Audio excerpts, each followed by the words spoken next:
Hello, story lovers. Welcome back to my channel, Madly in Love Part 118.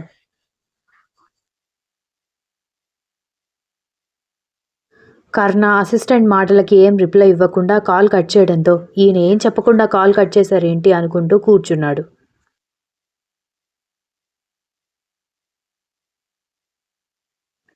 Daksha ready అయ్యి బయటికి వెళ్తుంటే ఈరోజు కూడా ఏ పుచ్చుకుక్కో తరిమిందని అలా పరిగెత్తుకు రాకే తల్లి.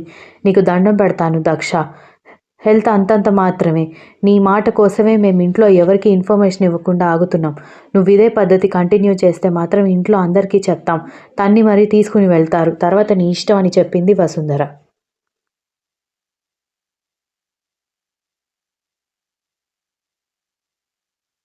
అంటే నేను ఇక్కడ ఉండడం నీకు భారంగా ఉందా అత్త అని దక్ష చిన్న నవ్వుతూ అడగడంతో వసుంధర షాక్ అయ్యి చూసి, నా ఉద్దేశం అది కాదే. సంవత్సరం క్రితం చెప్పకుండా వచ్చేసావు. పాపం వాళ్ళు నీకోసం ఎంతలా వెతుకుతున్నారో ఏంటో. పైగా సంవత్సరం నుంచి ఎలాంటి ఇన్ఫర్మేషన్ వాళ్ళకి ఇవ్వలేదు. నీ హెల్త్ చూస్తే ఎప్పుడు ఏమవుతుందో తెలియదు. వద్దంటే వినకుండా జాబ్కి వెళ్తున్నావు. ఈ టైంలో నువ్వు ఇలాంటి పనులు చేసి నీకేమైనా అయితే చెప్పకుండా ఇన్ని రోజులు మీ దగ్గర పెట్టుకున్నారు. కనీసం చచ్చే వరకు కూడా అది బ్రతుకుందన్న విషయం మాకు తెలియదు అని అందరూ అడిగితే నన్నేం సమాధానం చెప్పమంటావని అంది వసుంధర.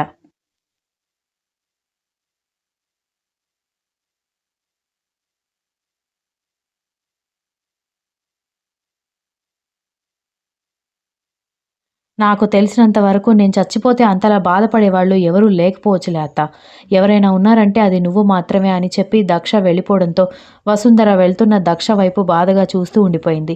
దక్ష దారిలో ఉండగానే ఫోన్ రావడంతో లిఫ్ట్ చేసిన ఆమెకి, మేడం ఫర్నిచర్ డిజైన్ ఎలా చేయాలో తెలుసుకోవాలి కదా, మీరు త్వరగా వస్తే కర్ణ సార్ని కలవచ్చంట అనగానే, ఏంటి కర్ణ గారిని కలవాలా? అది ఇంపాసిబుల్. అదేదో మీరే కలిసి కనుక్కోండి అనగానే, మేడం ఈవెంట్ ప్లానింగ్లో మెయిన్ హెడ్ మీరు. మేమందరం వర్కర్స్ మాకెందుకు చెప్తారు? పైగా మేము వెళ్తే ఆ విషయం ఆఫీస్లో తెలిసిందంటే ప్రాబ్లం మీకే అవుతుంది అన్నాడు ఆ వర్కర్.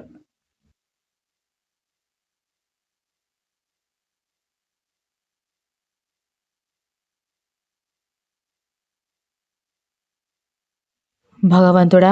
ఇప్పుడేం చేయాలి నేను అని దక్ష కంగారు పడుతుంటేనే, ఏమైంది మేడం? నిన్నటి నుంచి చూస్తున్నాను. మీరసలు చాలా టెన్షన్ పడుతున్నారు అని అనగానే, అదేం లేదు. వస్తాను, కలుస్తాను అంటూ కాల్ కట్ చేసి, అన్న ఒక్క నిమిషం ఆ బట్టల షాప్ ముందు ఆపు అంటూ ఆటో దిగేసి అక్కడి నుంచి ఏదో కొనుక్కొచ్చి వచ్చి ఆటోలో కూర్చుంది.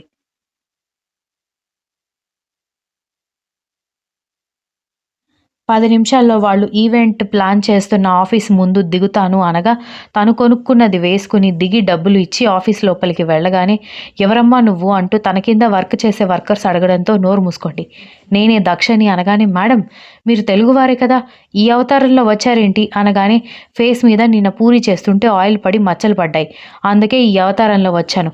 నువ్వేం మాట్లాడకు, నేను వెళ్ళి కలిసొస్తాను అనగానే, ఓకే మేడం అన్నాడు అతను అనుమానంగా.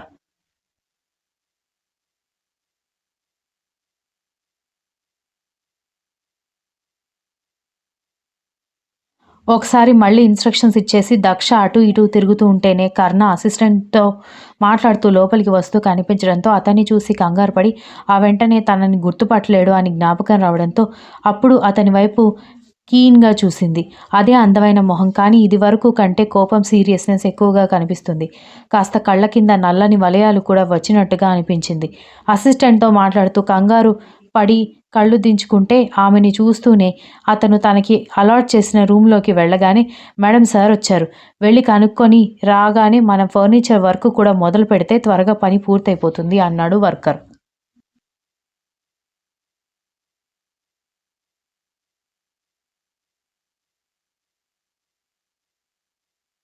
దాంతో దక్ష కర్ణ ఛాంబర్‌లోకి వెళ్ళగానే, సార్ తనే ఈవెంట్ ప్లాన్ చేస్తోంది అంటూ, నిన్న ముసుగు వేసుకోలేదు, ఈరోజు ఎందుకు వేసుకున్నారు అని అసిస్టెంట్ బుర్ర గోక్కుంటూ, మేడం నిన్న ముసుగు అంటూ ఉంటే నేను సార్‌తో మాట్లాడాలి, మీరు బయటికి వెళ్తారా అని అతను సెంటెన్స్ పూర్తి చేయకముందే చెప్పడంతో, ఓకే మేడం అంటూ బయటికి వెళ్ళిపోతే ఆమె గొంతు బాగా సుపరిచితం అనిపించడంతో తలెత్తి టక్కున ఆమె వైపు చూడగానే, గొంతు గుర్తుపట్టేశారా అనుకుంటూ కంగారుగా చూసి, కాస్త గొంతు సవరించుకుని కూర్చోవచ్చా అని హిందీలో అడిగింది.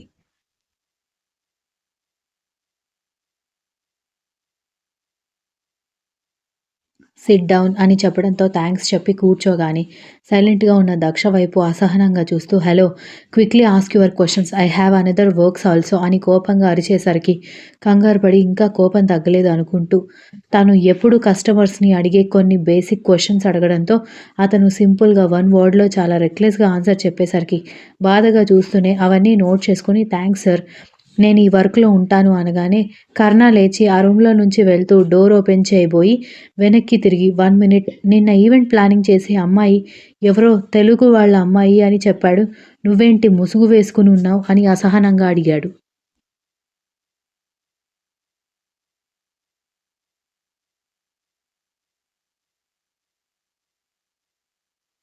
ఓహ్ గాడ్! ఈ అసిస్టెంట్‌కి నోరు అస్సలు ఆగదనుకుంటా అని తిట్టుకుంటూ అంటే ఫేస్ మీద ఆయిల్ పడి మచ్చలు వచ్చాయి అంటున్న ఆమె మాట పట్టించుకోకుండా వాటెవర్ వర్క్ పర్ఫెక్ట్‌గా లేకపోతే అమౌంట్‌లో 1 రూపీ కూడా రాదు. అండ్ 1 మిస్టేక్ కనిపించినా కూడా పెనాల్టీ నువ్వస్సలు ఇమాజిన్ చేసుకోలేవు. సో బీ కేర్‌ఫుల్ అని సీరియస్‌గా చెప్పి వెళ్ళిపోయారు.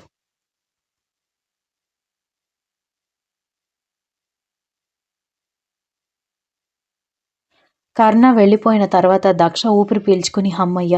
గొంతు మార్చేసరికి గుర్తుపట్టలేదేమో! లేకపోతే పూర్తిగా జ్ఞాపకాలన్నీ తుడిచేయడం వల్ల గుర్తుపట్టాలనుకోలేదా అనుకుంటూ ఛాంబర్ దాటి బయటకొచ్చేసింది. అలా మరొక 3 రోజులు గడిచాయి. 3 డేస్‌లో తను చెప్పినట్టుగా వర్క్ మొత్తం ఫినిష్ చేసింది దక్ష. ఆ 3 డేస్ కర్ణ అసలు ఆఫీస్‌కి రాకపోవడంతో ముసుగు వేసుకునే అవసరం లేదని మూడవ రోజు ముసుగు ఇంట్లో పెట్టేసి రాగానే ఒకసారి సార్ అంతా చెక్ చేసి మీ పేమెంట్ ఇస్తారు అని చెప్పగానే ఏంటి సార్ వచ్చారా అని షాక్ అయింది దక్ష. ఈలోపే షూ సౌండ్ వెనుక వైపు నుంచి వినిపించేసరికి భయంగా వెనక్కి తిరిగి చూసి ఆమెకి 4 అడుగుల దూరంలో అతను నిలబడి కనిపించాడు.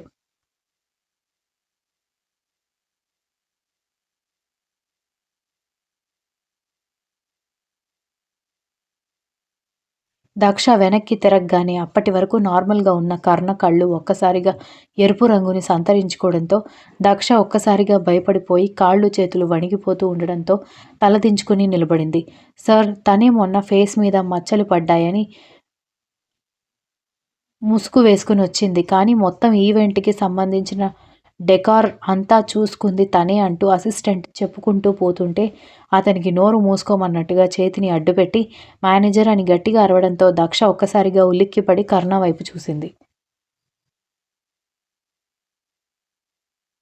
మేనేజర్ పరిగెత్తుకు రావడంతో చెక్ బుక్ అని కర్ణ గట్టిగా అరిచేసరికి మేనేజర్ చెక్ బుక్ ఇవ్వడంతో అది చేతిలోకి తీసుకొని అమౌంట్ రాసి సిగ్నేచర్ పెట్టి చింపి దక్ష మొహాన పడేసి గెట్ ఔట్ రైట్ నౌ అని చెప్పి వెళ్ళిపోవడంతో దక్షతో సహా అందరూ షాక్ అయితే పక్కనే నిలబడిన కర్ణ అసిస్టెంట్ చేతిలోకి చెక్ తీసుకొని అమౌంట్ చూసి మీరు రావాల్సిన అమౌంట్ కంటే ఒక 50,000 ఎక్కువే రాశారు మేడం తీసుకోండి కానీ సార్కి ఎందుకు అంత కోపం వచ్చింది అని అడిగాడు.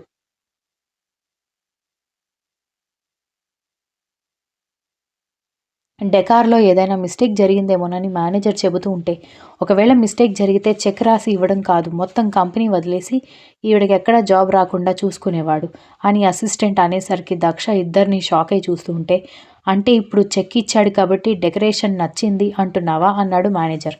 నచ్చకుండా మాట్లాడుకున్న అమౌంట్‌కి ఇంకొక 50,000 ఎక్స్‌ట్రా ఎందుకిస్తారు? సార్ అని అసిస్టెంట్ తల పట్టుకోవడంతో, మరెందుకు అంత కోపంగా వెళ్ళిపోయారని అయోమయంగా అడిగాడు మేనేజర్.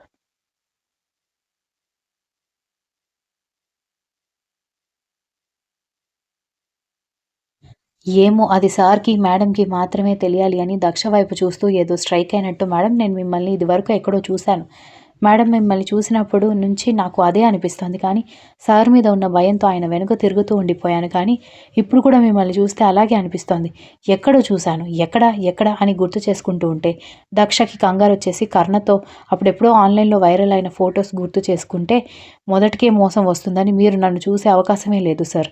నేను మిమ్మల్ని చూడడం ఫస్ట్ టైమ్ కాబట్టి మీరు కూడా నన్ను చూడడం ఫస్ట్ టైమ్ అంటూ తన వర్కర్స్‌ని తీసుకొని వాళ్ళు పిలుస్తున్నా వినిపించుకోకుండా హడావిడిగా వెళ్ళిపోయింది.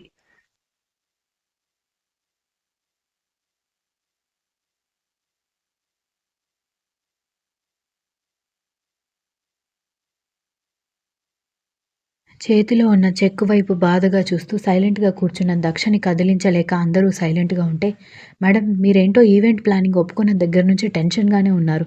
ఎప్పుడూ లేనిది వర్క్ దగ్గర నుంచి అర్ధాంతరంగా వెళ్ళిపోయారు. పైగా ముసుగు వేసుకొనొచ్చారు.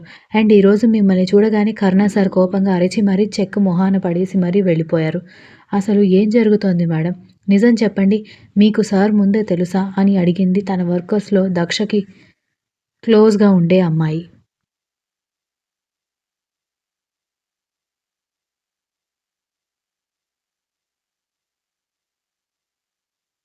దయచేసి ఇప్పుడు నన్నేం అడగకు వందన ప్లీజ్. నేనేం చెప్పే పొజిషన్‌లో లేను అని దక్ష చెబుతుంటే, ప్లీజ్ మేడం.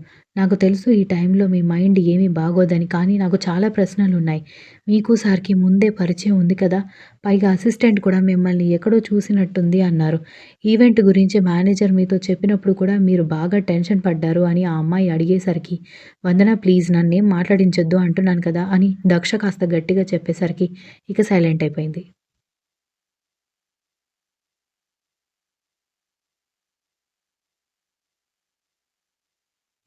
కర్ణ దూసుకుంటూ తన ఆఫీస్‌కి వెళ్లి, తన ఛాంబర్‌లో ఉన్న పర్సనల్ రూమ్‌కి వెళ్లి, అక్కడ నిండిపోయి ఉన్న దక్ష రకరకాల పోర్ట్రెయిట్స్, ఫోటోస్ చూసి గట్టిగా దక్ష అన్నాడు. దేవుడి దయ వల్ల అది సౌండ్ ప్రూఫ్ రూమ్ కావడంతో బయట చీమ చిటుక్కుమన్న సౌండ్ కూడా లేదు.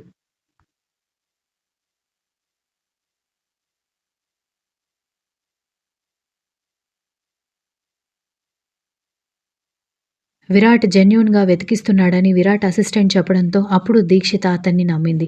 ఆ రోజు రాత్రి విరాట్ ఇంటికొచ్చేసరికి దీక్షిత టీవీ చూస్తూ కనిపించడంతో పని మనిషిని పిలిచి మేడం భోజనం చేసిందా అని అడగడంతో, మీరు రోజు తినిపిస్తారు కదా సార్, అందుకే మేడం భోజనం చేయలేదని చెబుతూ ఉంటే, నిన్న మొన్న నేను తినిపించకుండానే భోజనం చేసి అలిగి పడుకుంది కదా అని అన్నాడు వెటకారంగా.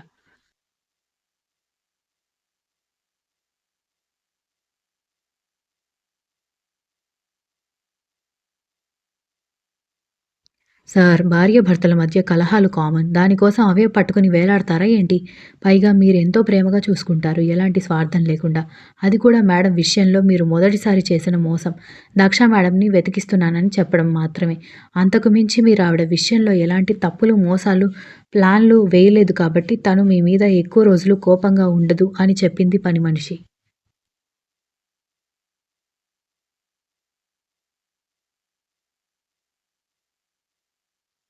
ఓకే. నేను ఫ్రెష్ అయ్యి వస్తాను. ఫుడ్ హీట్ చేసి ప్లేట్‌లో సర్వ్ చేసి రెడీగా పెట్టు అంటూ విరాట్ 10 నిమిషాల్లో ఫ్రెష్ అయ్యి వచ్చి అక్కడ రెడీగా ఉన్న ప్లేట్ తీసుకొని దీక్షిత పక్కన కూర్చొని అన్నం కలిపి పెడుతూ ఉంటే, దీక్షిత తింటూ ఉంటే కోపం పోయిందా అనగానే, కోపం కాదు నువ్వు నన్ను మోసం చేశావన్న బాధ అంతే. నువ్వు నీ ఫ్రెండ్ గురించి ఆలోచించావే గానీ, అసలు దక్షకలా చేయాల్సినంత అవసరం ఏం వచ్చిందని మాత్రం ఆలోచించలేదు. అలా ఆలోచించుంటే దక్ష సంవత్సరం గడిచిపోతున్నా ఇంకా దొరకకుండా ఉండేది కాదు అని చెబుతూ ఉంటే, సారీ నాదే తప్పు అంటూ ఆమెకి భోజనం తినిపించి, తను భోజనం చేసి బెడ్‌రూమ్‌కి తీసుకెళ్ళాడు.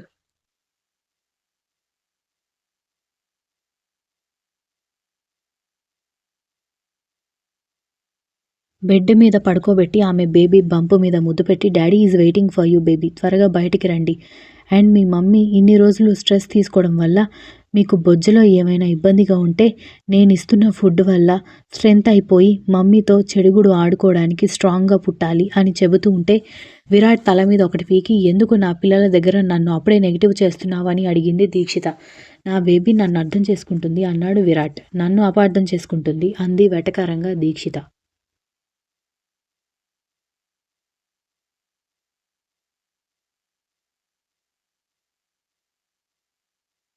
Continues. If you like this story, please like, share, comment, and don't forget to subscribe.